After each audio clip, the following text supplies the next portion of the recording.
Magandang araw sa inyong lahat. Isa na namang kwento ang inyong maririnig at kapupulutan ng aral sa buhay. Ito ay ang kasaysayan ni Rowena.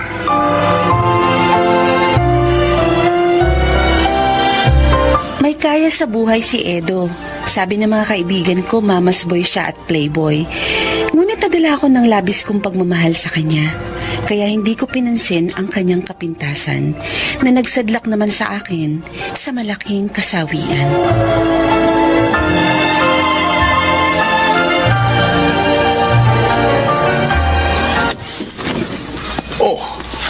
Eto na pala ang apo ko, Minda.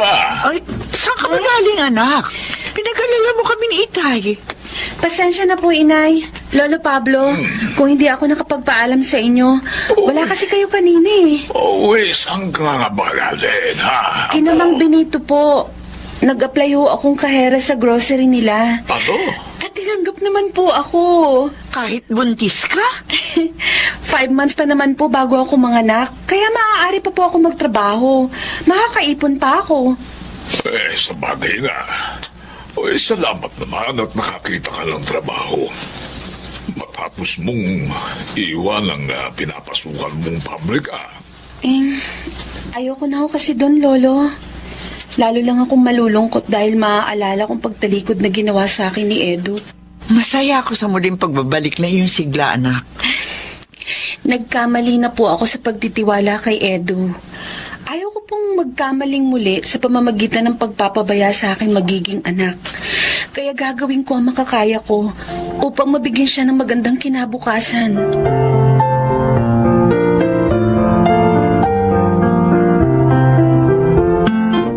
Rowena, malapit ka na palang manganak. 2 buwan na lang, Emilio. Sana pagkapanganak mo ng baby mo, sagutin mo na rin ako para may kilalanin na siyang ama. Pangako ko naman sa'yo, hindi kita lolokohin. Pag-isipan mo ring mabuti. Kasi baka pagtawanan ka ng mga tao dahil sa akin. Wala akong pakialam, magtawa man sila. Sigurado na ako sa damdamin ko sa'yo. Handa akong maging mabuting katuwang mo sa pagpapalaki sa iyong anak. Tanggapin mo lang ang pag-ibig ko.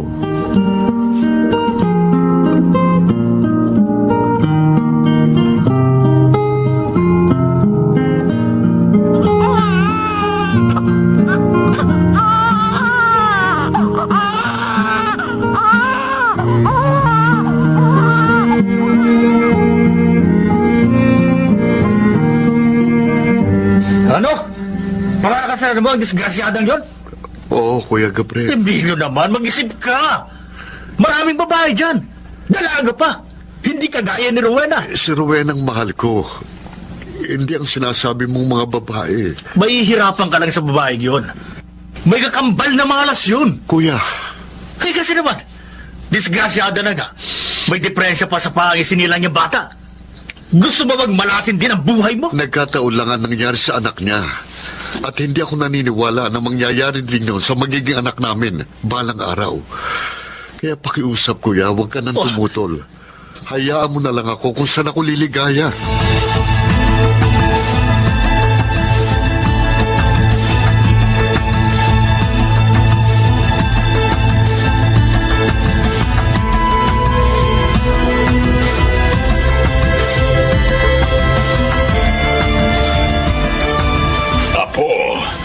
Sa isang linggo na ang kasal niyo ni Emilio.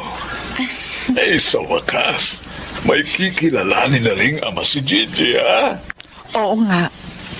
May makakatuwang ka na, anak. Oo. Pinaghintay ko po si Emilio ng ilang buwan, Lolo. Inay.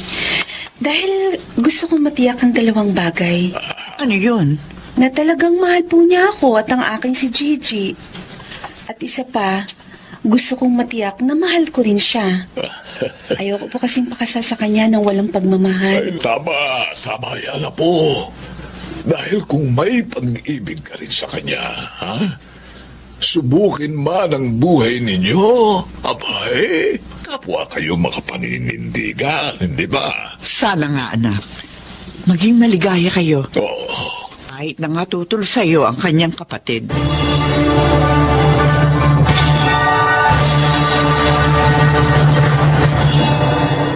Sandali nga, babaeng mga agaw. Ikaw pala, Presi. Anong kailangan mo? Sa pagkakaalam ko, wala akong inagaw sa'yo. Si Emilio. Siya ang inagaw mo sa akin. Hindi kanya nobya. Una niya ako nakilala kaysa sa'yo.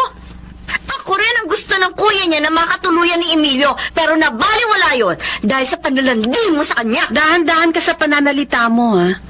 Hindi ko nilandi si Emilio. Hindi ko pinilit ang sarili ko sa kanya. Kusa siya nanligaw sa akin. Katunayan, naghintay siya ng ilang buwan. Ang sabihin mo, ang kapal mo. Disgrasyada ka na nga. Magagawa mo pang pakasal sa kanya? Bakit ba akong kinakausap mo? Siya kaya ang pagsabihan mo. Hibang siya sa'yo, kaya ikaw ang kinakausap ko. Ikaw ha, kung may kahiyan ka pa, huwag kang pakasal sa kanya. Walang saysay ang usapang to. Diyan ka na nga. Dali na! Aray ko, bitiwan mong braso ko, Presi, ha? Nasasaktan ako. Talagang masasaktan ka ng gusto pag hindi mo iniwan si Emilio. Kaya, pasok ito sa kalsada. Hindi naman ang Presi. Bitiwan mo si Rowena. Emilio! Emilio! Wala kang karapatang pagsalitaan ng masal si Rowena. Hindi kita mahal. Alam mo yan. Emilio! At wala tayong naging relasyon. Kaya pwede ba umalis ka na? At huwag mo na kaming guluhin pa. Emilio, salamat. Salamat at dumating ka. Akala ko mapapaaway na ako. Wala na yun. Lagi kitang babantayan. Para walang makapanggulo sa'yo hanggang sa araw ng ating kasal.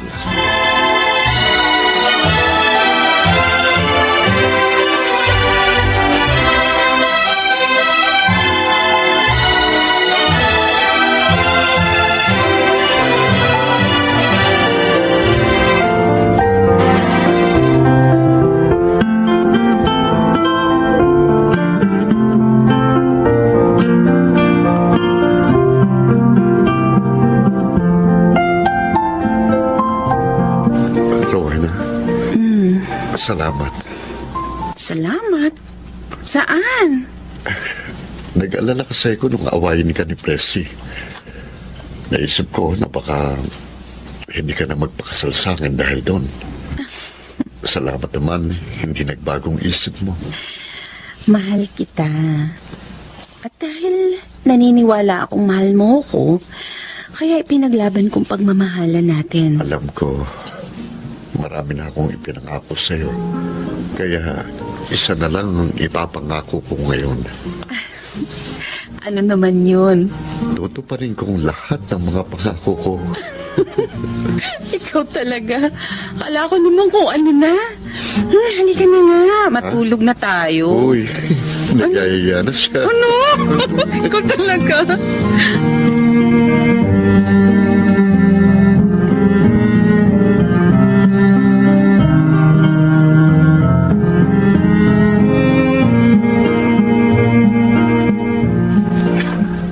Linda, nasaan ba si Rowena? Namalengke ho siya. Ngayon naman ho ay nagluluto ng tanghalian. Bakit po?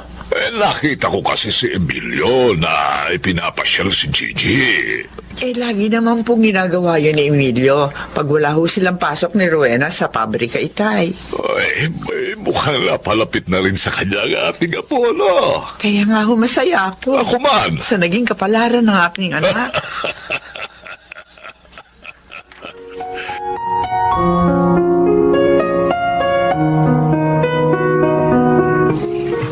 Ito pang kanin at ulam. Ay, Kain salamat. ka lang. Salamat, Rowena. Tsaka pala, may sasabihin ako sa'yo. Ano yun? Nakita ko kanina yung classmate at kaibigan ko nung high school. At nabanggit niya na nangangailangan ng amo ng asawa niya ng mga trabahador sa Taiwan. Malaki raw ang sweldo. At walang gagastusin dahil direct hire. Teka, sa tono mo, mukhang interesado ka eh.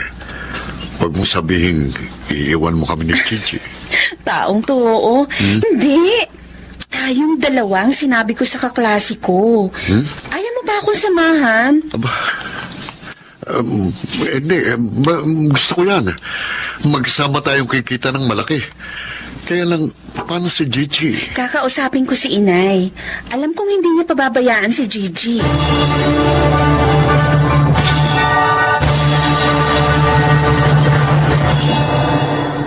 Gusto ko sanang makausap si Emilio, Rowena. Sa makalopang uwi niya, Kuya Gabriel. Kasama kasi siya ng amo naming lalaki. Ganun ba?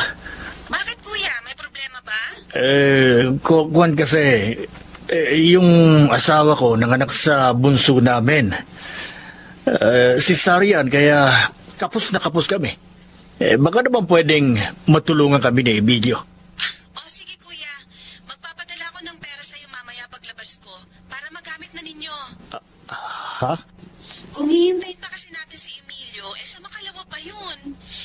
Alam ko namang tutulungan din naman kayo tiyak noon, kaya ibibigay ko na sa inyo ngayon.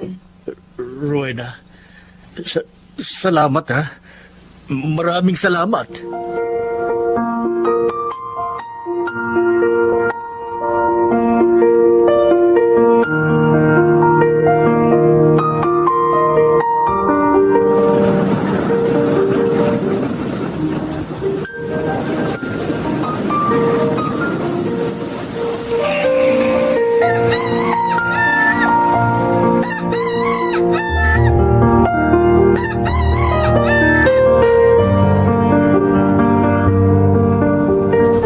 May award uli si Gigi sa recognition day nila.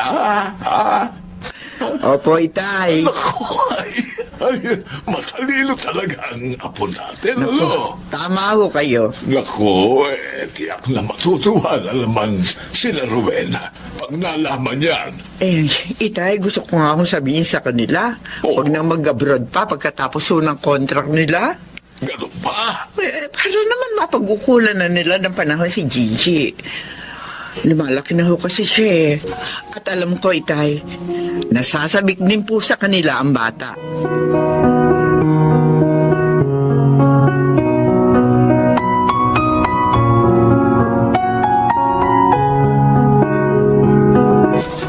Kung ganon, payag kang wag na tayong mag-renew ng contract? Oo, mahal.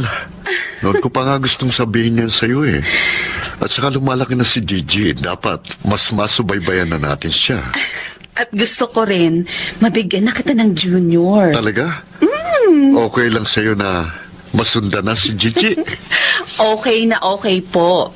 Gusto ko nga lalaki eh. Para may junior na tayo. Bait talaga ng busis ko. Mas mabait ang asawa ko. Ideal husband. At mapalad ako dahil matapos ang kabiguan ko, ibinigay ka naman sa akin ng Diyos.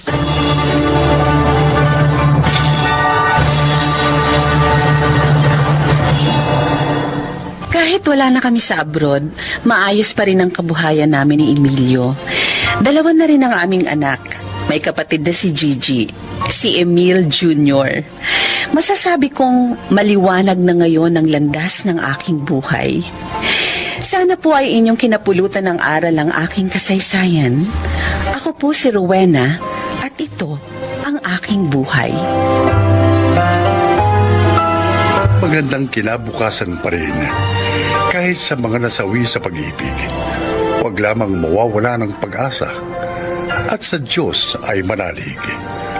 Mga nagsiganap: Phil Cruz, Susan Robles, June Martin Legaspi, Maynard Landicho, Chiquit del Carmen Amor, at Jeneline de la Cruz sa papel na Rowena. Naglapat ng angkop na tunog, Jerry Mutia. Sa musika, Buboy Salonga. Supervisyong teknikal, Eric Lucero at Bong Buyar. Creative Consultant, Phil Cruz. Production Assistant, Anching Cruz. Ito'y mula sa panulat ni Telma Corporal Alcantara. Sa direksyon, Salvador M. Royales. Ito ang aking buhay.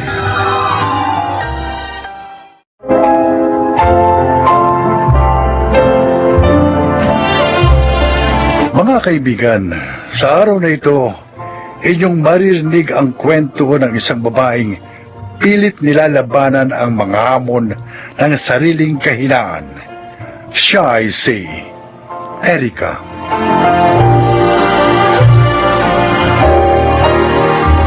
Takot ako sa mga imperfection ng buhay. Hindi ganun kadali para sa akin na tanggapin ang katotohanan. Siguro nga, dahil sa masyadong mataas ang pagtingin ko sa aking sarili. Kung kaya, malaking hamon sa akin ang sasabihin ng mga tao sa paligid ko. Pero habang naghahangad ako ng isang perpektong buhay, lalo naman akong sinusubok ng tadhana. Erika, subukan natin kumonsulta sa isa pang fertility specialist. Baka sa pagkakataong yun, mabuntis ka na. Magkanak na tayo. Kahit pa magpatingin pa tayo sa ilang libong espesyalista, hindi na talaga ako magdadalang tao, Francis. May damage ang fallopian tube ko, may tumubong tissue na kahit pa surgery, hindi masusolusyonan ng kondisyon ko. Makapangyarihan ng pananampalataya. Huwag tayong sumuko sa pagdarasal. Naniniwala akong ipagkakaloob ng Diyos ang ating hiniling sa tamang panahon. Huwag na nating lokohin ang ating mga sarili. Maliwanag ang mga resulta ng mga test na isinagawa sa akin ng mga doktor. Maog ako! Maog! Maog! Maog!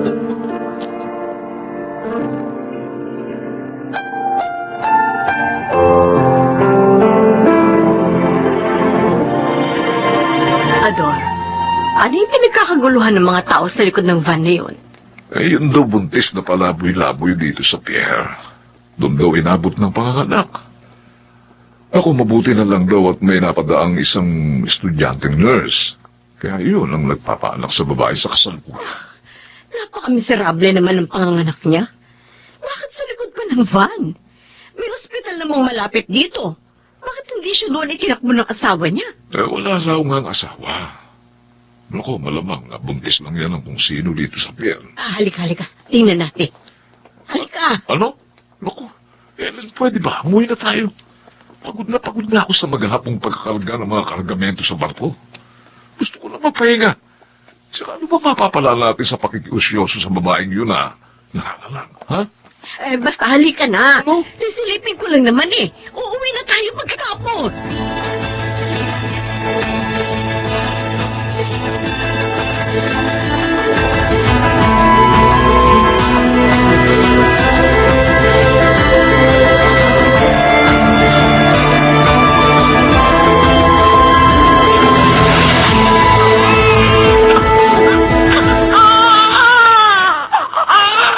Kanino ka mong anak ng sanggol na karga-karga niyo, Chan? Doon nga sa babaeng palaboy sa pier na nanganak sa likod ng van. Abay, pagkasilang niya sa anak niya, ipinagbibili. Kung sino raw ang makapagbibigay sa kanya ng 5,000 piso, ibibigay niyang anak niya. Eh, nagkataon ka sa sahod lamang ng tsuador mo. Kaya iniabot ko agad sa kanya yung 5,000 piso. Pero, ano pong gagawin niya sa sanggol na yan? Binili ko talaga siya para sa iyo, Erika. O para sa inyo ni Francis. Binili niyo para sa amin ni Francis? Chang, naguguluhan ho ako sa mga sinasabi niyo. May kaibigan ako sa social welfare. Matutulungan niya tayo sa adoption papers. Siya na bahala sa lahat. Wala ka nang aalalahanin pa. Kaya kunin mo na ang sanggol na babaeng ito, Erika. Pero, Mula ngayon, ikaw na ang kanyang ina.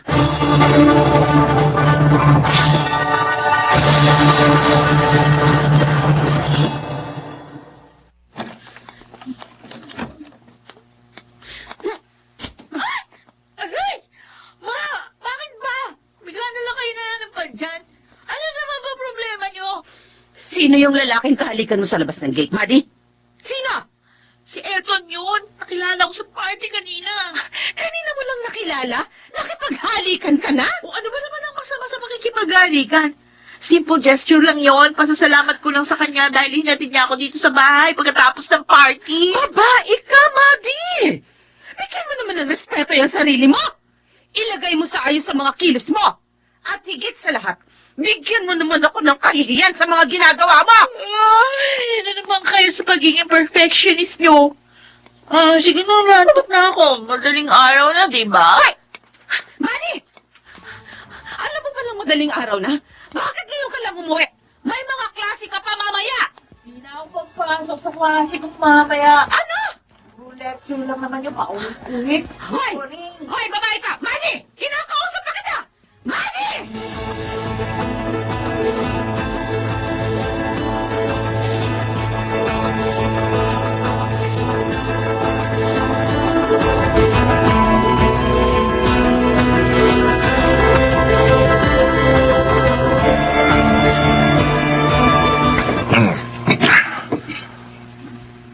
Alam mo bang kaninang madaling araw na papauwi ako, parang namataan ko si Buddy na palakad-lakad sa may highway.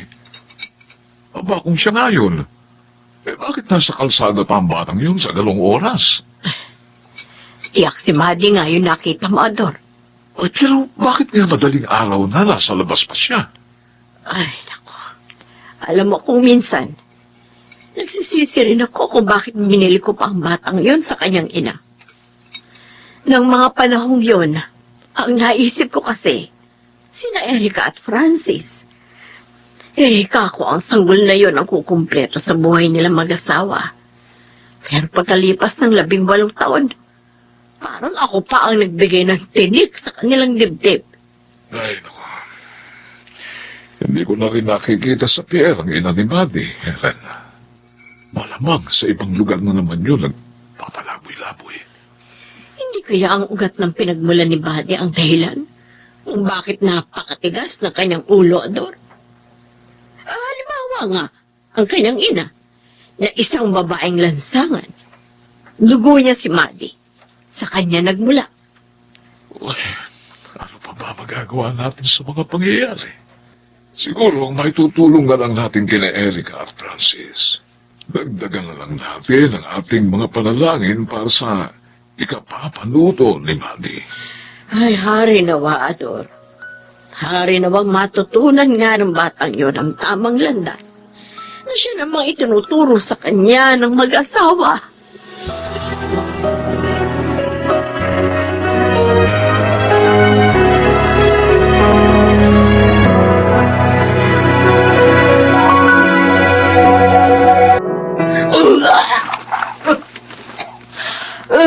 Buddy? Ano yan? Buntis ka? Umamin ka sa akin. Buntis ka? Ewan ko, ma. Di ko alam. Ano hindi mo alam? Kailan ka huling dinatnan ng buwan ng dalaw mo? Kailan? Ano ba? Bakit ba? Di ko nga matandaan eh. Ikaw may katawan. Hindi mo matandaan. Bakit hindi mo matandaan? Aray ko! Babae ka. Ano ba?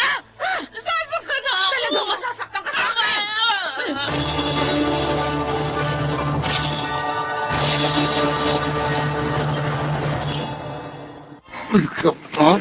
Sir, sandali. Hindi po ako nakabuntis kay Maddie. Ikaw ang alam naming naghahatid sa kanya sa bahay kapag minamadaling araw siya ng uwi. Dalawang beses lang po yung nangyari, sir. Tsaka, maniwala kayo sa akin eh. Hindi po kami nagkarelasyon ng anak niyo. Nang makita ko po kasi naglalaro siya sa mga lalaki, umiwas na po ako sa kanya. Pasaway din po ako, pero hindi po ako katulad ni Maddie na pakawala. Anong sinabi mo? Anong sinabi mo tungkol kay Maddie? Ah! Sorry po sa term na ginamit ko, sir, pero pakawala po talaga anak niyo eh. Hayop ka. Kung kanino-kaninong lalaki nagpapagamit eh.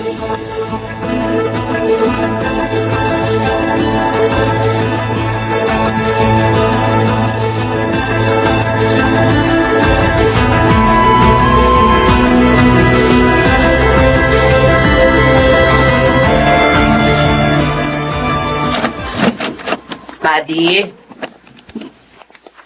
Oh, kumain ka na. Wala kaninang umaga, hindi ka pa lumalabas ng kwarto mo. Di ako nagugutom, ah. Pero yung sanggol na gumagalaw dyan sa loob ng sinapupunan mo, tsak na gutom na yan. Sorry. Naging sorry lang ako. Wala akong sinunod isa man sa mga pangaral mo. Wala akong pinakinggan, kundi ang sarili ko. Maddie, anak. Patawarin mo rin ako dahil napagbuhatan din kita ng kamay. Nasaktan kita sa kawalan ko ng pagtitimpi. Pero gusto kong malaman mo, walang nababago sa pagmamahal ko sa'yo. At sa kagustuhan kong maiwasto ka pa rin ng landas. Galit na galit ako sa sarili ko, Ma. Galit na galit ako sa sarili ko. Isisilang mo ang sanggol na dinadala mo. Kasama ang papa mo. Magkakatuwang natin siyang aalagaan at palalakihin.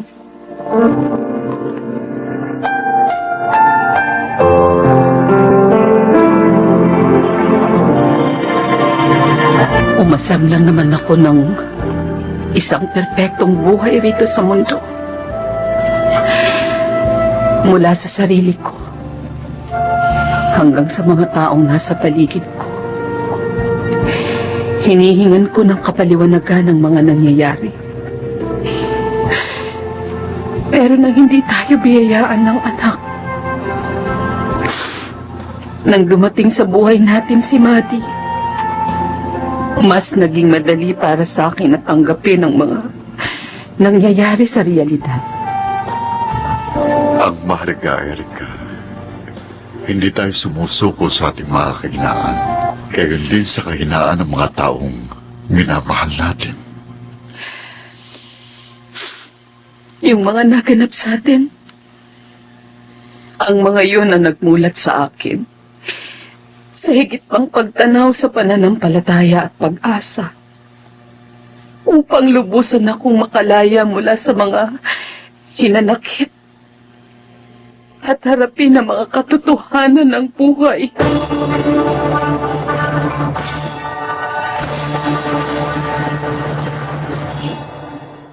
Inaamin ko, sinubukan kong kontrolin ang mga sitwasyon sa buhay ko.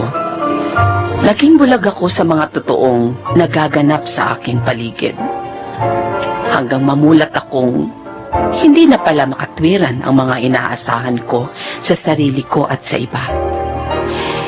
Si Maddie, alam kong ibinigay siya sa akin ng Diyos upang mapatunayan kong walang perpektong buhay dito sa mundo. Pero magiging kumpleto ito sa pamamagitan ng katapatan sa sarili, pagmamahal na walang hinihintay na kapalit, at malalim na pananampalataya sa nasa itaas. Ako si Erika, at ito ang aking buhay. Sa Diyos pa rin nagmumula ang ating kagalingan mula sa kabiguan. Tulad ng katotohanang siya pa rin ang tumutugon sa ating kahilingang kapanatagan, tapang at gabay sa anumang hamon ng buhay. Buhay.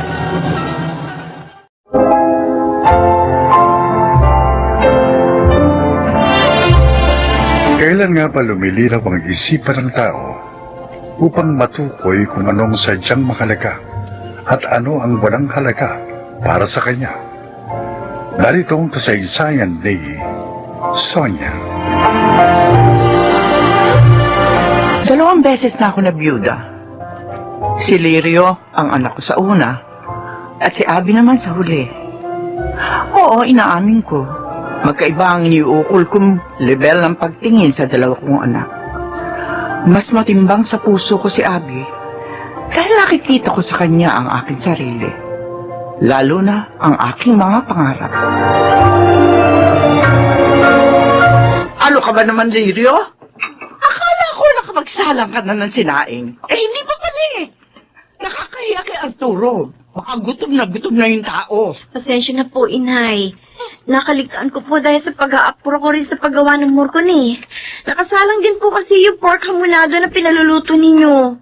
Pero wag po kayo mag-alala. Maluluto na pong lahat ng mga ulam na ito. Siya. Pagkaluto, hain mo na sa mesa, ha? At gandahan mo ang presentasyon. Tandaan mo, accountant sa bangko ang bisita natin. Hindi basta-basta tao lang. Opo, Nay. Ako na pong bahala. Magsasalang na rin po ako ng sinaing sa rice cooker para po mas mabilis maluto. Apurin mo kasi ang kilos. Unang dalaw to ni Arturo kay Abby. Kaya kailangan maging maganda ang impresyon niya sa akin. Haba, ako yata ang ina ng babaeng nililigawan niya.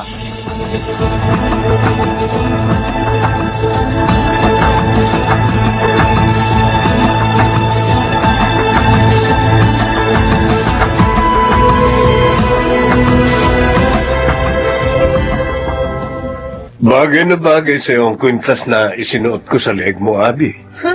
Eleganteng-elegante kang tignan sa kwintas na yan. Oo nga. Ang ganda dito, Arturo. Abi, prangka ako. Gusto kita. Alam kong kaya mong ibigay ang mga pangangailangan ko bilang isang lalaki. Frank rin ako. Pero, may mga kondisyon. Kung pera lang, hindi na natin pag-uusapan. Kaya kong ibigay ang lahat ng gusto mo. Lahat-lahat ng gusto mo, Abi.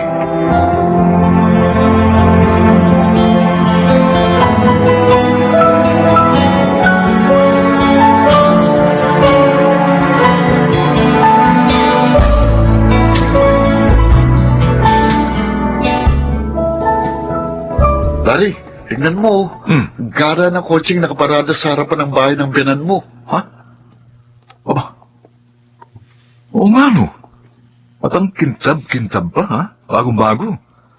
Siguro yan ang pinakabagong labas na kotse rito sa Pilipinas, no? Yak, milyon-milyon ang halaga niyan. No, Dari? Naku, malamang. Kahit yata 10 beses tayong ipanganak sa mundo, kung ang pagiging pahinante lang ang trabaho natin, hindi tayo makakabili ng ganitong klase ng kotse, no? Pero kanino nga kaya, no? Naku, Jack, mapera rin ang may-ari nito. Oo. Para makabili ng ganito kamamahaling sasakyan. Hoy, Ay, ha? sino kayo? No, At iniikutan niyo ang kotse ko. May binabala kayo masama. Naku, wala ho.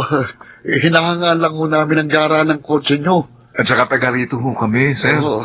Kaya nagkakamali ho kayo sa iniisip niyo. Wala akong pakialam kahit taga rito kayo. Diyan lang ho kami, ho. Pag hindi pa kayo lumayo sa kotse ko, pagbababarilin ko kayo. Ho? Ano, hindi pa kayo alis? Bubulutin ko na baril ko!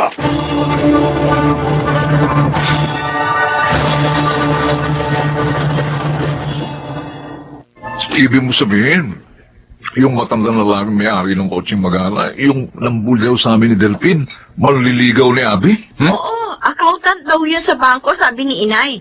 Executive daw. Kung todo nga estima ni Inay nung nandito eh. Nagpaluto pa siya sa akin ng espesyal ng mga ulam. Ang tanda na ng lalaki yun, ha? Tsaka, ano kaya ang motibo niya sa panliligaw kay Abby?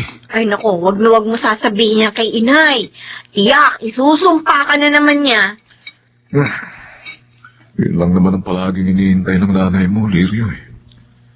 Yung magkaroon ng pagkakataong laitin ang buong pagkatao ko. Para bang walang sariling damdamin kung pagsalitaan ako ng masasakit.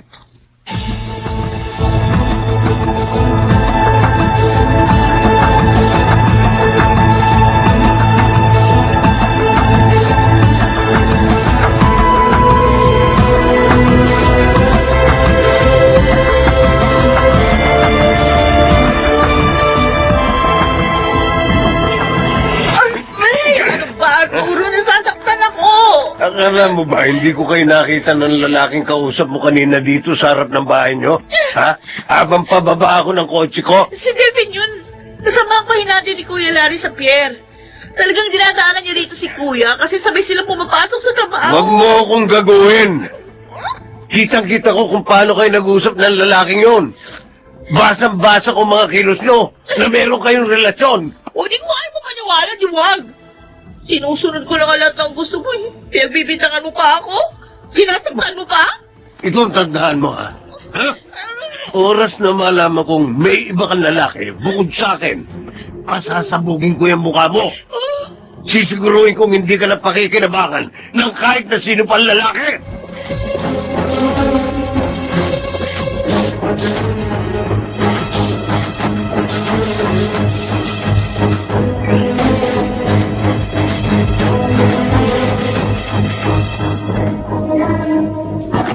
Hoy, Larry! Teka! Oh? Huwag mong galawin ang mga pagkain na yan. Hindi yan para sa iyo. Para kay Arturo lang yan. Eh, naku, Nay, nagalaw ko na ho, eh. Akala ko kasi para sa lahat ng mga ito dahil nga ako nakahain dito sa mesa eh. Banat ka kasi ng banat. Hindi ka muna nagtatanong. Hindi ko mo nakahain sa mesa. Pwede mo na lamang basta sandukin at kainin. Naku, pasensya na ho, Nay. Sensya. Gutom na gutom lang ho kasi ko. Hindi ho kasi ko nakapag-merienda kanina sa trabaho eh. Matumalo kasi ang labas kanina sa pier, kaya wala rin akong kinita. Hoy, ano ba bago sa isang kain? At isang tukang katulad mong pahinante sa beer? Pagtataka pa ako kung lagi kang busog na uuwi rito. Pasensya na ho talaga, Nay. Hindi na ho mauulit. Ay dapat lang lumugar ka sa dapat mong kalagyan. Lalo na, wala ka naman silbi rito sa bahay ko. Abunado pa nga ako sa pagpapatira sa inyo. Kung hindi ka nga lang asawa ng anak ko, matagal na kitang gustong itaboy.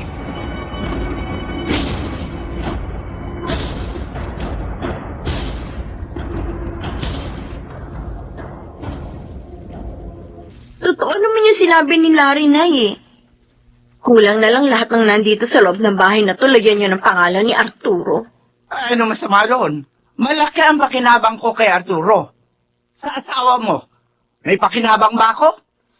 Alam niyo ba kung bakit nagkakalayo-layo ang mga kalooban natin sa bahay na ito, Nay? Dahil na rin sa hindi niyo pantay na pagtingin sa amin ni Abby. Pati si Larry, na wala na makinalaman sa mga sentimiento ninyo, dinadamay ninyo. Dahil si Abby lang ang pag-asa ko. Nasa discarding niya ang ikagiginawa ng buhay ko. Abay, baligtad ata. Kayo pa nahihirapan dito sa poder ko. Eh di kung gusto nyo, magsilayas kayo rito sa pamamahay ko.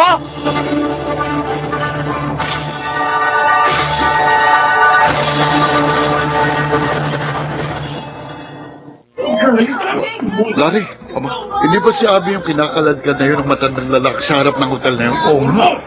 Si Arturo yun. At sinasaktan niya si Abby. Oo. Tulungan natin si Abby. Sige, sundo ko.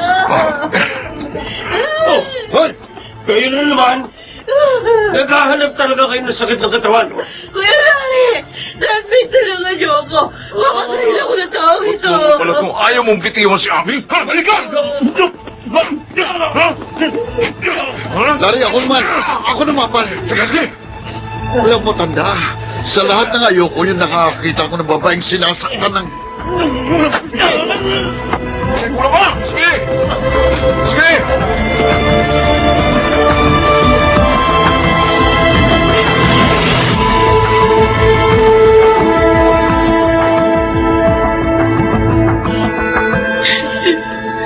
Ay, naku. May mga dating kaso na pala ng physical abuse si Arturo sa mga babaeng nakarelasyon niya. Ayon sa women's desk ng presintong pinagreklamuhan natin sa kanya, Abby. Itong huli ko nga lang din nalaman na lahat, Kuya Larry. Ay, naku. Kasi bigla-bigla na lang siya nagagalit na walang dahilan. Parang halimaw kapag nagwawala. Grabe. Nalilisig yung mga mata Hindi, niya. Abby, ang mahalaga, malaya ka na sa kalupitan niya. Tama. Pero mahalaga pa rin ituloy mong kasong isinampa mo laban sa kanya. Hindi tama yung pananakit niya sa mga babae dahil lamang pinaiiral niya ang pera niya.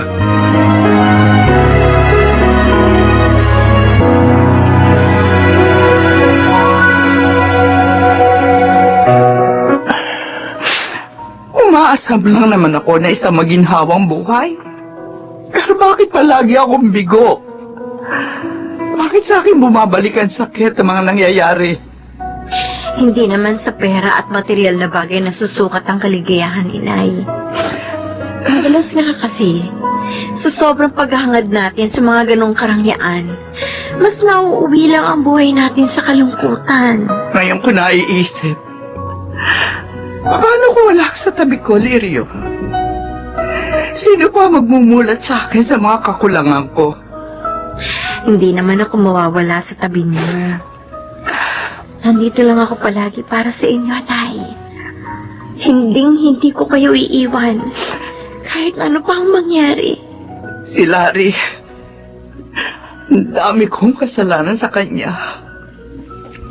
Alam ko nagdaramdam siya sa masasakit na salitang naririnig niya sa akin. Nay. Kahit po kayo na. Hindi po ako nagtanim ng sama ng loob sa inyo. Kayo po ang ina ng aking asawa. At kung gaano ko po kamahal si Lirio, ganun ko rin kayong kamahal. Iyang-iya ako sa inyo dahil sa mga kahinaan ko. Naturingang ako ang inyong ina. Pero ako pa ang nagdadala ng mga problema sa buhay niyo. Ngayon ko natuklasan. Sa inyo ko pala makikita at madarama ang tunay na kaligayahan.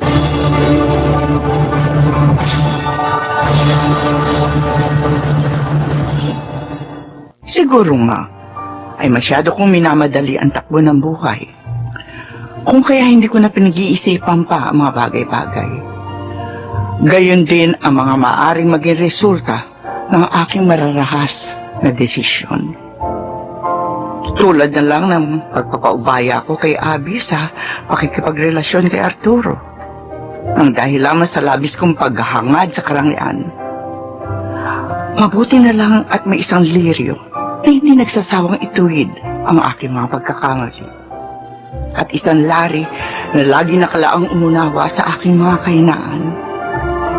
At si Abby, marami na rin nagbago sa kanyang mga maling pananaw. Pagkaraang matuto mula rin sa pagkaligaw niya ng landas. Ako si Sonia at ito ang aking buhay. Kailanman hindi mahihigitan ng pera ang malalim na koneksyon, lalo na sa paghahanap ng tunay na kaligayahan sa mundong ibabaw. Ano ang magiging halaga ng pera kung nagkakawatak-watak naman ang mga saloobin ng magkakapamilya? Mga nagsiganap, si Kit del Carmen Amor, Rosana Villegas, Lionel Benamin, Julie Gaspi, Phil Cruz, at Susan Robles sa papel na Sonia. Naglapat ng angkop na tunog Jerry Mutiang, sa musika Buboy Salonga, supervisyong teknikal Eric Lucero at Bong Muyar. Creative consultant Phil Cruz, production assistant Anching Cruz. Ito'y mula sa panulat ni Sel Barlam. Sa direksyon, June Martin Legaspi at Maynard Landicho Jr. Ito ang aking buhay.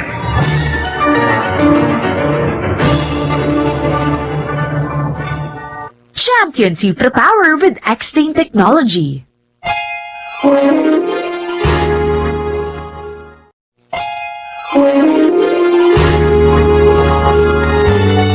Kauna-unahan sa Pilipinas. Manila Broadcasting Company. DZRH. Member, kapisanan ng mga broadcaster ng Pilipinas.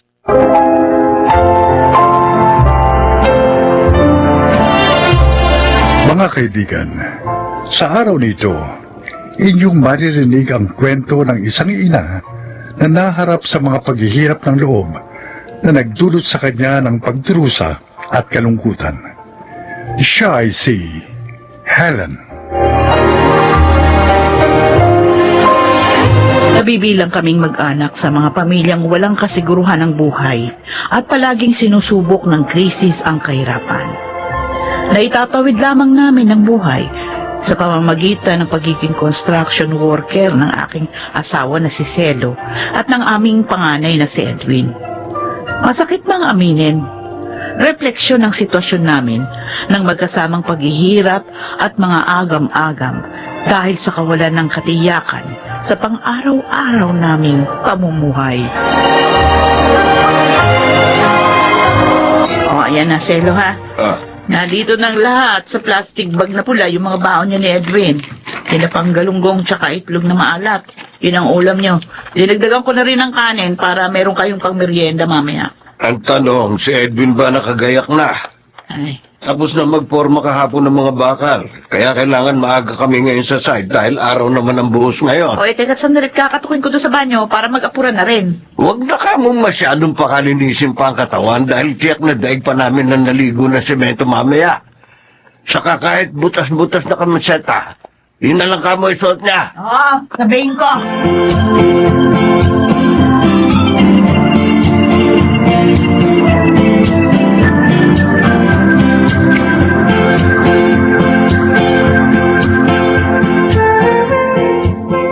Edwin, Hoy, Arlene. mukhang ang aga niyo nagsipasok ngayon sa site, ah. Oo, araw kasi ng buhos ngayon eh. Saka nataon pang Sabado. Araw rin ng sweldo. Ganun ba? Ay, siya nga pala. Naglaga ako ng saging na saba. Uy. Ito, sa inyo ni Mang Celo ang 5 piraso. Para may pangmeryenda kayo mamaya. Nagabala ka pa, Arlene. Ikaw nga itong kailangan lagi may pagkain dahil nga buntis ka eh. Dinagdagan ko talaga yung nilaga ko para mabigyan ko kayo ni Mang Celo. Para nga kako, hindi na kayo bumili ng meryenda sa labas. Oo nga. Sige, hindi ko natatanggihan ang mga ito. Pero salamat ha. At saka sa ulitin. Biro lang. Pero ang gusto ko talagang sabihin, palagi kang mag-iingat para dyan sa dinadala mo. Ha? Salamat sa pag-aalala, Edwin. Maraming salamat.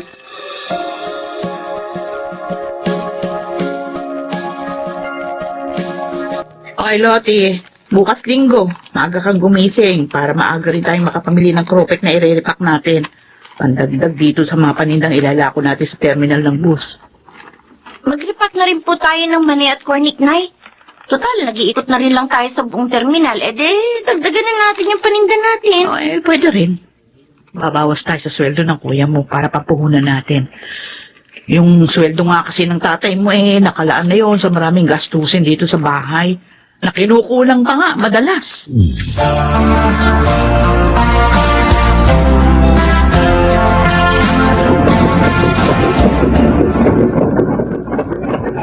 Naku! Bakit? Ano nangyari? Yung isang timbang halo ng semento. Umid ka sa pagkakasabit sa kable, Edwin.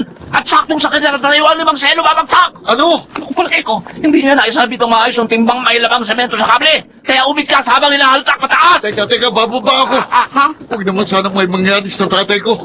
Huwag naman po sana, Diyos ko.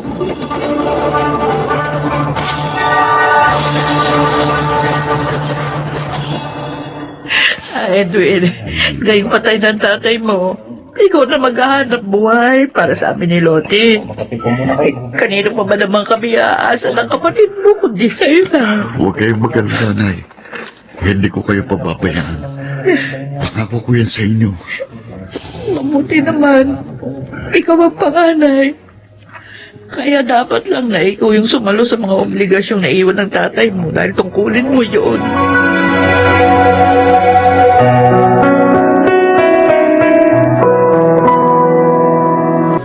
Abet, kumusta naman si Edwin pagkalibing ni Mang Celo? Luluksa pa rin. Kasama ng nanay at kapatid niya, Alin.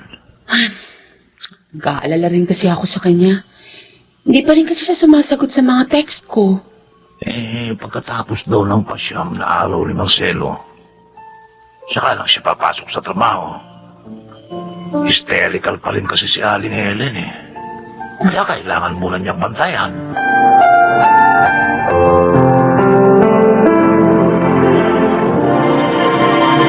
Lottie, Nay, isang linggo nang hindi umuwi ang Kuya Edwin mo Lagi ba yung nag-overtime? At doon na siya natutulog sa barracks nila sa construction site. doon na po sa kubo ni Arlene na malapit lang sa trabaho nila umuwi paggabi si Kuya, Nay. Ano? Sinong Arlene? Yung nabuntis ng kung sinong trabahador sa ginagawang building na yon? Opo, Nay, siya nga po. Bakit alam mo pala? Ba't hindi mo sinasabi sa akin? May mga bagay bang nangyayari sa bahay na to? At hindi ko na dapat malaman, ha? Ha? Nanay mo ako!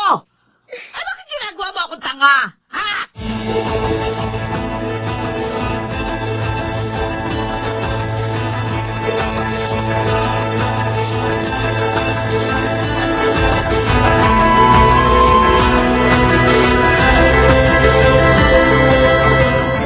Arlene, eto, Edwin, may dala ko litsong manok para sa ulam natin ngayong gabi. nako tamang-tama ang dating mo. Luto na nga tong sinaing. Ay, ilapag mo na lang dyan sa mesa yung dala mo. At sige. sasantok lang ako ng kanin. Ako nang bahalang maghain. Aba, bakit biglang may nagbukas ng pinto? Ikaw? Sino yan? Hoy, Bakit bigla ka nalang pumasok dito sa kubo namin ni Aling? Ako ang dapat magtanong kung ano ginagawa mo rito. Ha? Kubo namin ng syota ko. Sa anong siyo? Pero bago mo ako sagutin, bubuktasin ko yung dibdib mo!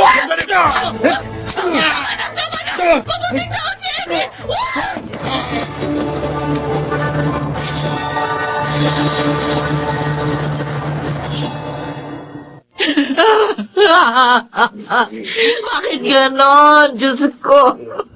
Bakit kinukuha mo sa akin ang mga taong dapat nakatuwag ko sa pamumuha? Una si Celo. Ngayon naman si Edwin. Bakit? Ginaw niyo. Baka matupag mo kabaw ni Kuya. Aling Helen, nakikiramay ho ako sa nangyari kay Edwin. Ikaw! Gusto ko lang po sana umulong ng pasasalamat kay Edwin sa lahat ng tulong na binigay niya sa akin. Hindi ka na dapat nagpunta pa rito dahil ikaw ang dahilan ng pagkamatay ni Edwin. Ang pagiging mapaghangad mo, yon ang dahilan kaya pinatay ang anak ko ng lalaki mo. Nagkakamali ho kayo, Aling Helen. Namaliwala kayo sa hindi. Minahal ko si Edwin. Minahal ko ang inyong anak dahil sa kabutihan ng kanyang puso. Sinungaling ka! Nadya mong akitin si Edwin para may bubuhay sa'yo ng sanggol na dinadala mo. Nakipagharimunan ka na rin sa buhay. Inagaw mo sa akin ang anak ko! Inagaw mo kahit sa isang tao pinag-uugutan ko ng pag-asa. Ang inuang paniniwala niyo. Wala na ho ako magagawa. Pero sana hayaan niyo naman ako makalapit sa kabakong ni Edwin. Marami akong gustong sabihin sa kanya. Marami akong gustong ipagpasalamat sa kanya. Umalis ka na. Umalis ka na. Bago pa magdilim ang isip ko, baka kaya pang magawa sa'yo. Hindi ka nararapat sa burol ng anak ko. Dahil hanggat nakikita kita, lalo mo lang dinadagdagan ang pagdadalamati ko sa kanya magkamatay.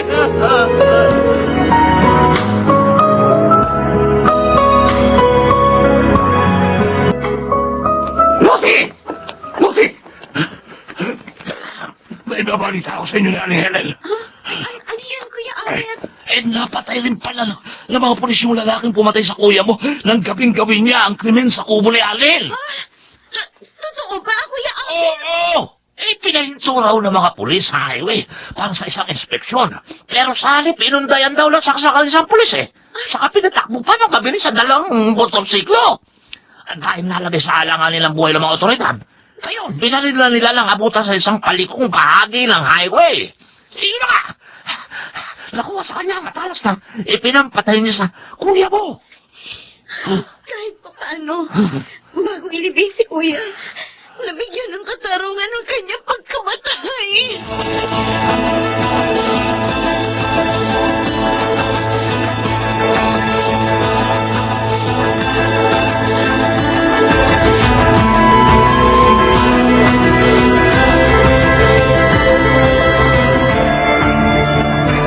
Maaari nga.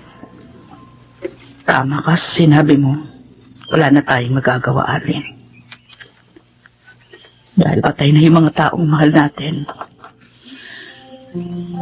Pero tayong mga buhay pa, meron tayong magagawa. Para sa ating mga sarili. Ako, hindi ko makakalimutan ang pagpapahalagang ipinagdama sa akin ni Edwin. Muli ako magsisimula kasama ang batang isisilang ko sa pamamagitan ng kanyang magagandang alaala. Kung wala mang katapusan ang mga kirot na hatid ng kanilang pagkawala, kailangan ko pa rin harapin ang pangungulila sa bawat araw. Alam ko, sa kabila ng lahat ng ito, pagkakalooban ako ng Diyos ng tibay ng loob para muling harapin ang buhay.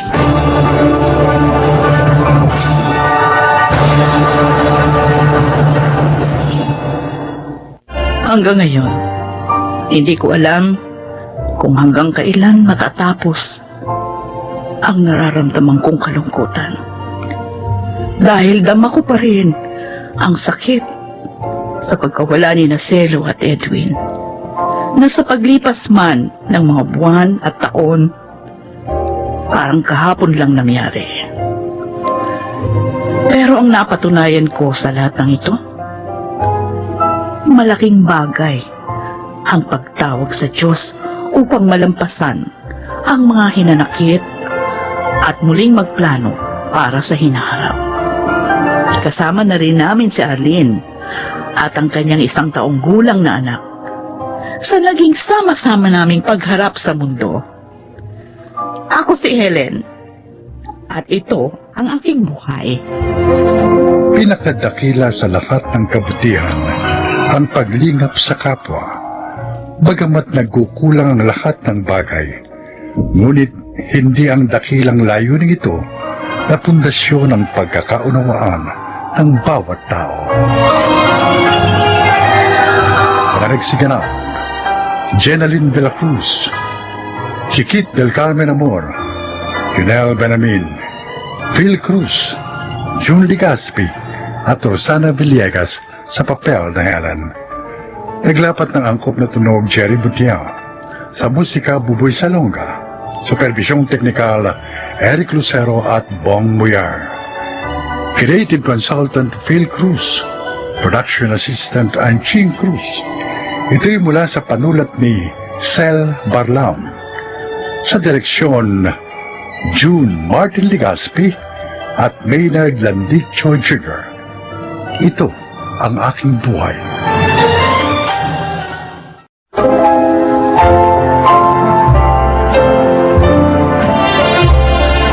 Mga kaibigan, narito ang kasaysayan ng isang babaeng natauhan matapos muling madapa. Siya ay si Rina. Isa akong kasambahay na may anak sa pagkadalaga. Iniwan ako at hindi pinanagutan ng nobyo kong si Ruben. Para mapalaki ang aking anak, iniwan ko siya sa aking mga magulang. Muli akong nangamuhan dito sa Maynila hanggang sa lumipas ang 5 taon. Doon sa amo ko, nakakailangan sila ng bagong kasambahay. Talaga, Paulo? Hmm, Baka naman kaya mo sinasabi yan dahil gusto mo makasama si Rina. pa naman. Kahit mahal ko si Rina at gusto kong makasama, hindi naman ako maaaring magsinungaling.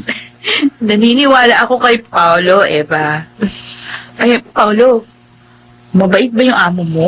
Maayos ba sila magpasahod? Kasi alam mo, yung inalisan ko, ayos sana eh. Kaso, nagloko yung lalaki na nasa abroad. Hindi na nagpadala sa amo kong babae ng pera. Kaya ayun, nagkautang sa akin ng 2 buwan. May kabuhayan si na Ma'am Choling at talagang maayos magpasahod. Oo, di yan. Ayos naman pala Rina eh. Sige, sasama ako sa'yo bukas. Sana matanggap ako.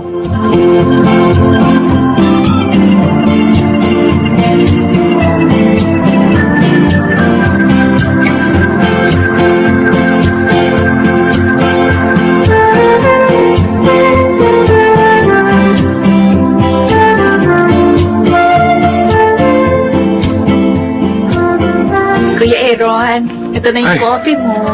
Salamat, Rina. Gwapo talaga niya. Hindi pa lang ulam na. May sinasabi ka? Ay, sabi ko kuya, dito ka ba magkahaponan para mailuto ko yung paborito mo? Oo, sige, luto mo. Nagustuhan ko nga yung timpla mo dun sa putsero eh. Oh, sana magustuhan mo ko kaysa sa luto ko. Oy, putsero ulit ang iluto mo mamaya ah. At maaga akong uuwi. Ay, naku Eva, ang gwapo talaga niya. Makalaglag panty. Loko ka. Ano ito? Ang nagdi magsalita. Ko Ikaw naman, tayong dalawa lang naman nakakarinig eh. Alam mo, talagang gwapo siya. Crush na crush ko siya. Kaya pala sabi sa akin ni Paulo, hindi mo na siya pinapansin kahit magkasama kayo doon. Eh, paano naman ang kulit-kulit? Ligaw ng ligaw. Ayoko naman sa kanya. Eh, sino naman na gusto mo manligaw sa'yo? Yung anak na amo mo. Sana. O rin na, huwag kang magagalit, ha? Ano? Alam mo, dapat, kahit gusto mo ang lalaki, matuto kang mag-ingat sa sarili mo. Para hindi na maulit yung minsan mong pagkakadapa. Eva naman Eh, eh. nagmamalasakit lang naman ako sa'yo. Kaya kita pinagsasabihan. Nag-aalala kasi ako na baka mahalata ng anak ng amo mo na gusto mo siya at samantalahin niya yun. O ikaw rin. Ikaw din ang kawawa.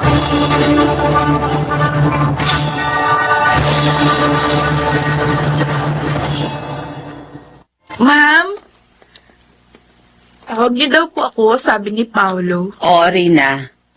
Magbibilin ako dahil 3 days kaming mawawala dito ni Sermo. May seminar kaming pupuntahan. O, ikaw nang bahala dito sa bahay, ha? Opo, ma'am. Si Aaron, may lagnat siya. Kainumin mo ng gamot. At isikasuhin mong pagkain niya. Okay po, Ma'am Choleng. Ako na pong bahala kay Kuya Aaron. Ay, salamat. Hindi talaga nagkamali si Paolo sa pagrekomenda sa'yo sa amin.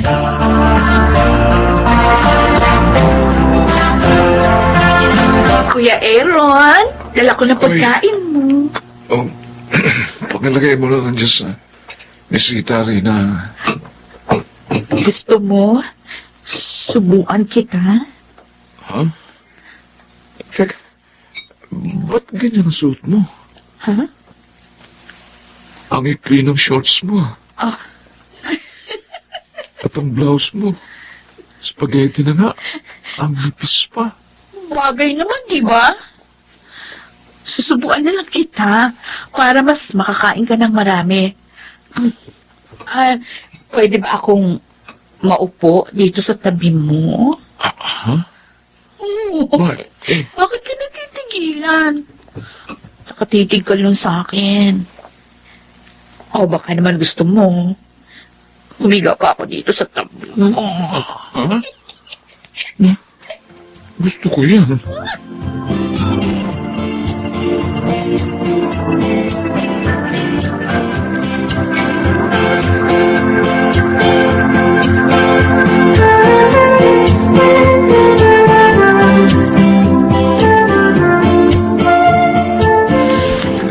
Rina, pwede ba tayong mag-usap? Naku, madami akong gagawin, Paolo. Pero kapag si Aaron, okay lang kahit magdamag kayong mag-usap.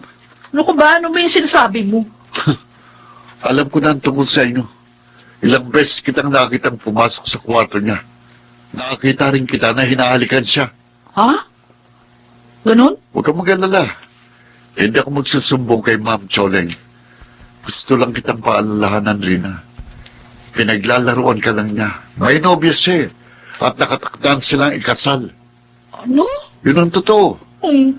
Kahit itanong mo pa sa kanya, masasaktan ka lang sa kanya. Hindi ka niya talagang mahal. Idilat mo sana ang mga mata mo.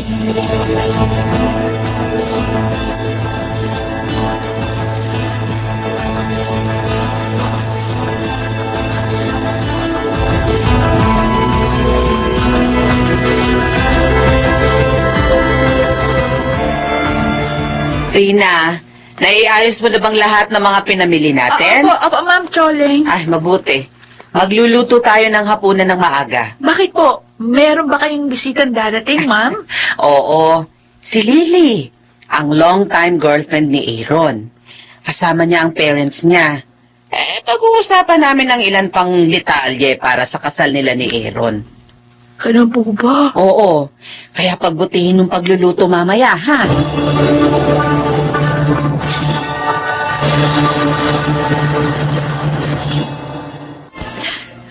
Sakit. Akala ko, dahil sa may nangyari na sa amin, mahal din niya ako. Nag-illusion lang pala ako. Illusionada kasi tanga-tanga.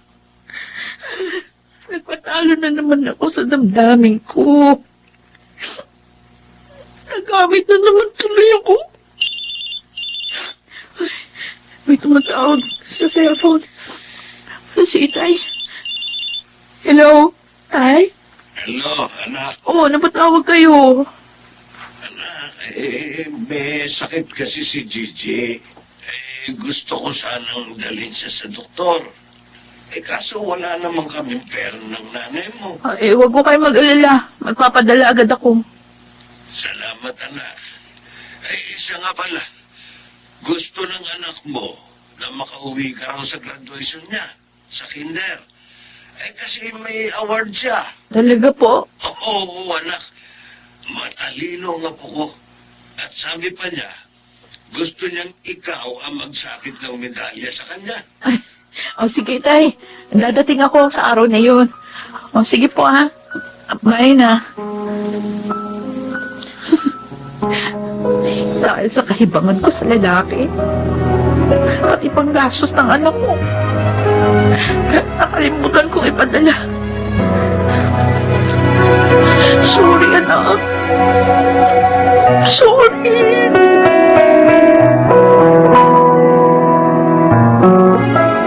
Rina, aalis ka na pala dito. Oo, Paolo. A-attend ako ng graduation ng anak ko. Kaya diretsong nagpaalam na ako kay ma'am.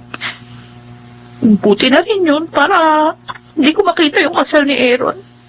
Tsaka para malimot ko siya. Alam na ba niya ito? Iniiwasan niya na ako eh. Pero narinig niya nung magpaalam ako sa kanya, mami. At wala siyang sinabi. Wala. Hindi niya ako talaga mahal. May nangyari lang sa amin dahil natukso siya. Walang kasama pag-ibig yun. Rina, Pasalamat na nga lang ako dahil hindi ako nabuntis. May pagkakataon pa ako na ayusin yung buhay ko. Iingatan ko na ngayon ang sarili ko, Paolo. At ibubuhos ko na lang ang pansin ko sa aking anak.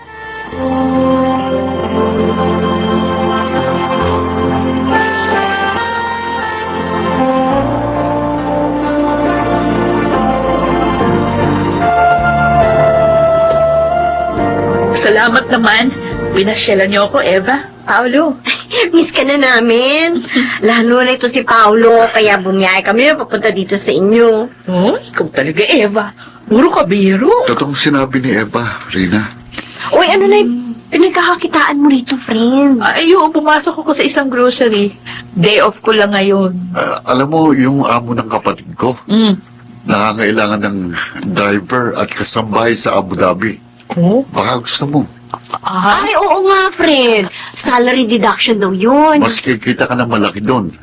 Ako nga, nag-apply na eh. Aba kung wala akong gagastusin, edi sige. Mabuti nga yun para mapagandaan ko yung kinabukasan ng aking anak. Salamat naman at nagbago ka na. Oo naman, Eva. Namulat na ako sa aking pagkakamali. Kahit may karanasan na ako, dapat ko pa rin ingatan ang aking sarili. At hindi ako dapat padala sa simbuyo ng aking damdamin. Nagbago na siya talaga, Paolo. Sana, magbago rin ang tingin mo sa akin. Sana, hindi na ako mapabilang sa mga kaibigan mo lang. Alam mo, Paolo, ang bait-bait mo. Marami kang magagandang katangian na taglay. Karapat-dapat kang mahalin ng sino mong babae. Kaya lang, sa ngayon, gusto ko munang ibuhos ang pansin ko sa aking anak. Kung makapaghihintay ka pa sana ng konting panahon, baka tanggapin na kita. Handa kong hintayin ang panahon yun.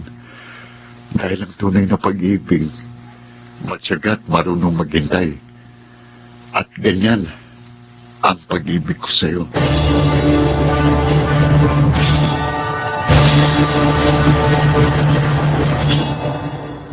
Makalipas ang 4 na taong pagtatrabaho sa ibang bansa, hindi na kami umalis pa ni Paolo.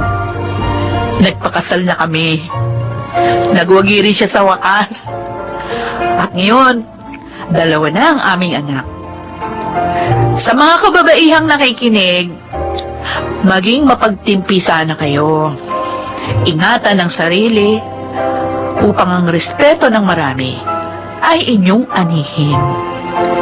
Ako po si Rina at ito ang aking buhay. Walang taong hindi nagkamali, hindi nadapa, pagkat ito ay bahagi na ng ating buhay. Ang mahalaga ay ang mga aral na ating natutuhan sa pagkakadapang yon. Mga nagsiganap, Chiquit del Carmen Amor, Junel Benjamin, Jenaline de la Cruz, Jun Legaspi, Phil Cruz, at Rosana Villegas sa papel na Rina. Naglapat ng angkop na tunog Jerry Mutia, sa musika Buboy Salonga, supervisyong technical Eric Lucero at Bong Biar, creative consultant Phil Cruz, production assistant Anjing Cruz. Ito'y mula sa panulot ni Selma Corporal Alcantara. Sa direksyon, June Martin Legaspi at Maynard Landicho Jr. Ito ang aking buhay.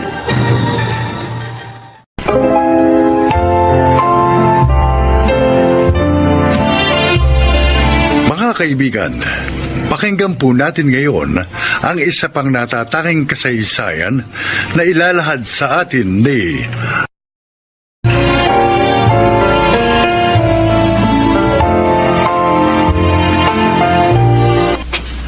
ang mabuti pa, dumito ka na lang sa bahay.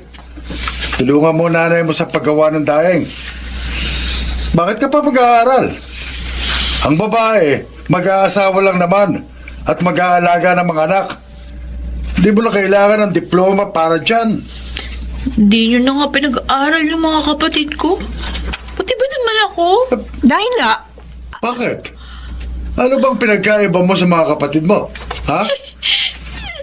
Isa pa, sa tingin mo, may pangtustos kami ng nanay mo sa pag-aaral mo? Dagdag gastusin lang yan. Ay, Kung tutulungan mo nanay mong gumawa ng daing at magtinda, baka umasenso pa tayo ng konti sa buhay.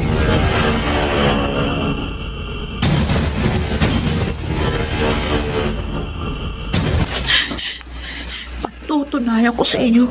Kaya kong tuparin yung mga pangarap ko. Hindi ko hayaang mabulok ako dito sa lugar na ito. Nana, Kuya, nagsahin ka na ba? Nagugutom na ako eh. Ano ba yung ginagawa mo? Ba't ka nag-iimpake? aalis ako. Huwag mo nilang sabihin kay nanay at tatay.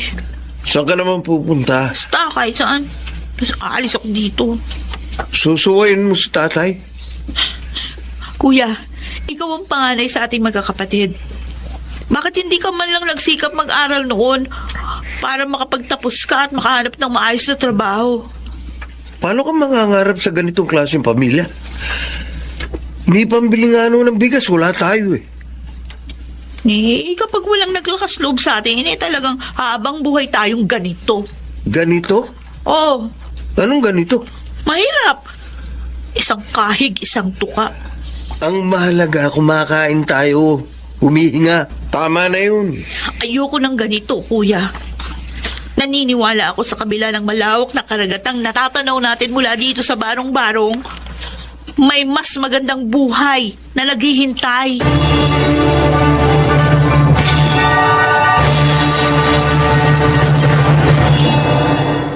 Galing ka pang probinsya?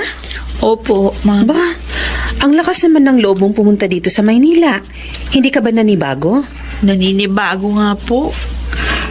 Kasi nga po hindi ako marunong tumawid ng kalsada. Minsan nga, halos 5 minuto ako bago makatawid. Paano po ang bibilis ng mga sasakyan? Saan ka tumutuloy ngayon? May part-time job po ako sa tindahan ng mga tela. Doon po ako tumitira.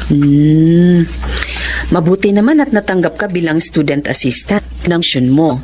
Pero, mas maganda kasi dito ka sa library na assign.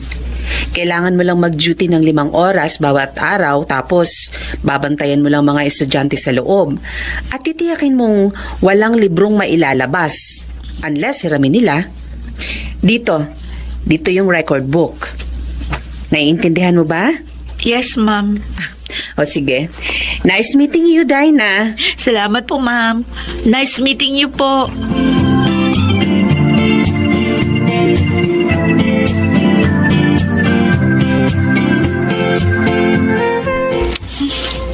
Dito na lang ako kakain. Para walang makakakita na tinapay lang yung baon ko. Ayos na to. Iinom na lang ako ng maraming tubig. Dapat, Excuse me. ah, Sasahuli ko tong libro. okay, sige. Alam mo bang hindi pwedeng kumain dito sa loob ng library? Oo, alam ko. Kaya lang, wala na yung mga estudyante. Lunchtime naman. Kapag may teacher na nakikita sa'yo, makakagalitan ka. Ganun ba? Oo. Sige. Mami, ako na lang tutuloy yung kinakain ko. Bakit kasi ayaw mong kumain sa kantin? Wala akong pambili ng pagkain sa kantin. Ha? Tara, sama ka sa akin. Ha? Sabi ko, sumama ka sa akin. Kakain tayo sa kantin.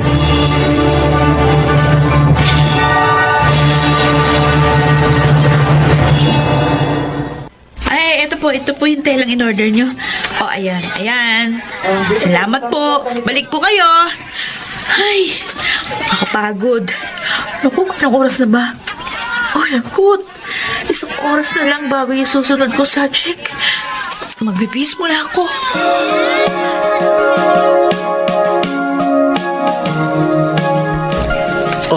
Heto ng food natin. Kaya na. Salamat, Art. 3rd year college na tayo. 3 taon mo na rin akong nililibre ng lunch. Yan ang perks ng may kaibigang mayaman. Sige na, kaya na. Mamaya tatakbo ka na naman papuntang library. Alam mo, Dinah, humahanga ako sa'yo. Kasi napakasipag mong tao. Kung ako sigurong nasa katayuan mo, hindi ko kakayanin ng ganyang setup. Student assistant sa umaga, tendera sa hapon, estudyante sa gabi. Natutulog ka pa ba niyan? Siyempre. Kung di ako natutulog, baka sinipsip ko na yung dugo dyan sa leeg mo. No. Gagawa mo pang magbiro, ha? Ay, naku, Art. Mahirap ang buhay. Buti ikaw. Suportado ka ng pamilya mo. Ako, wala akong pwedeng asahan kundi yung sarili ko. At syempre, ang Diyos. Kapag hirap na ako, wala akong ibang tinatakbuhan kundi si Lord. Siya lang naman ang nakakaunawa sa akin. So, ako pala, hindi. Hindi naman yan ibig ko sabihin. I'm hurt. Ouch! Ako ba? Ang ibig ko sabihin, hindi naman kasi pwedeng sa lahat ng oras ikaw yung hihinga ko ng sama ng loob at iba pang mga pinagdadaanan ko sa buhay. Buti si Lord. Kahit gaano kabigat, kaya niyang dalhin. Alam mo, nakikita ko aasenso ka. Magiging isa kang kagalang-galang, kataas-taasang nilalang.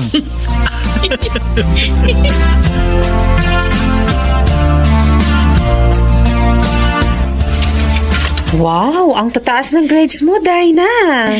Thank you po. Isa kang huwarang estudyante. Napakasinop mong bata. Salamat po, ma'am. Ay, siya nga pala. Po. Doon ka pa rin ba tumutuloy sa pinagtatrabahuhan mo? Opo, ma'am. Gusto mo bang lumipat? Po? May bago tayong building sa tapat nitong eskwelahan natin. Para sa mga guro na malayo ang bahay, gaya ko. Pero ako kasi, may inuupahan naman na apartment. At ayoko nang umalis doon. Komportable na ako doon eh. Kung gusto mo, ikaw na lang ang tumira dyan. Ala, baka po hindi pwede, ma'am. Uy, ano ka ba? Kilala ka na ng mga guro dito sa school. At alam kong papayag sila. Para naman mas maayos ka makakatulog. Hindi ka makikipagsiksikan sa mga katrabaho mo dun sa pinagtatrabahuan mo. At isa pa, mas malapit dito sa school. Oh. Salamat, ma'am. Bakit ka umiiyak? Pakiramdam ko po ang daming biyayang binibigay sa akin ng Diyos mula nang dumating ako dito sa Maynila. Nakilala ko kayo, nakilala ko si Art, tapos maraming nagmamalasakit sa akin. Dahil mabuti kang estudyante. At natitiyak ko, ano man ang pangarap mo, maaabot mo yun.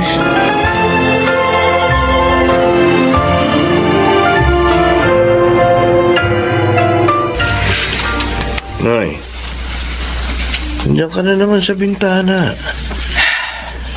Ramon, Kahit araw-araw kang maghintay, hindi babalik si Dinah.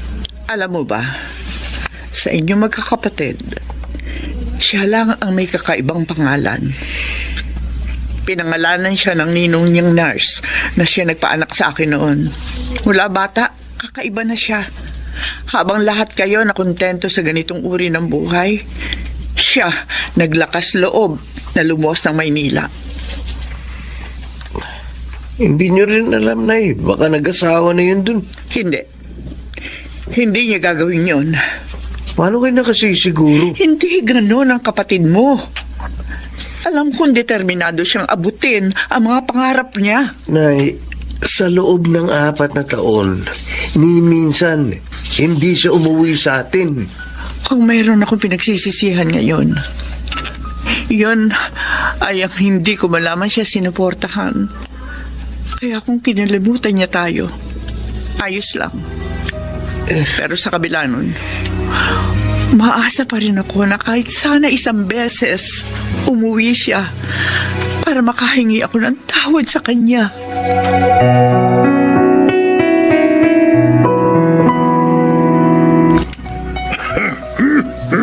Pedro, hindi na nawawala yung ubo mo. Hala ito. Hindi man lamang tayo makapagpagamot. Alaga mo na lang ako ng kung anong dahon siya. Sige. Maghahanap ako ng... Oh, abay, sino ba ito dumarating? Nay? Nay? Diyos ko. Dinah! Ikaw na ba yan? Opo. Ba?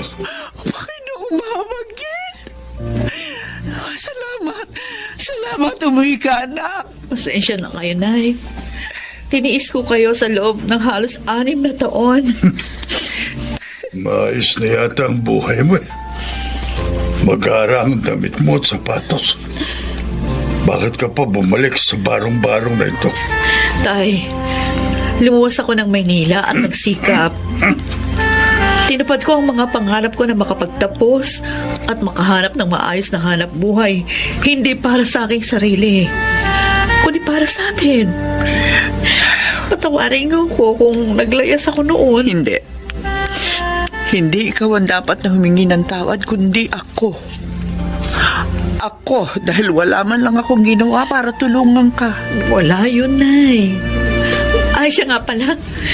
Isa na po akong engineer. Engineer? Opo. Pedro! Engineer na ang anak mo! Mabuti ah. Iyusin mo na ang buhay mo. Huwag mo na kaming alalahanin dito. Maayos naman ang buhay namin dito.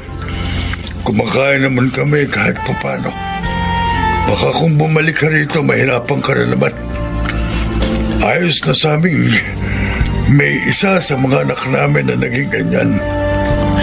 Wala naman kaming naitulong sa'yo, kaya huwag mo na kaming alalahanin pa. Tay, hindi po ako mangangarap kung hindi dahil sa inyo. At ang anumang nakamit ko ngayon, para din sa inyo yun. Dahil kayong aking pamilya. Saan man ako makarating, sa inyo pa rin ako uuwi.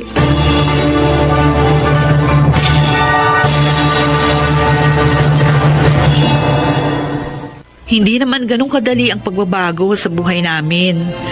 Sa ngayon, naipagawa ko na ng mas maayos na bahay ang aking mga magulang.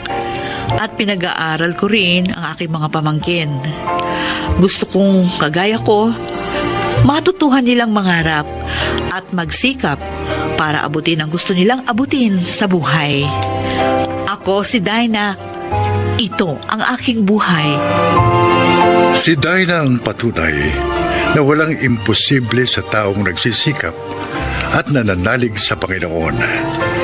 May mga pagsubok man, ang taong may determinasyon sa huli ay nagtatagumpay. Mga nagsiganap: Susan Robles, Jonel Benamin, Jenaline de la Cruz, Maynard Landicho, at Rosana Villegas sa papel na Dinah.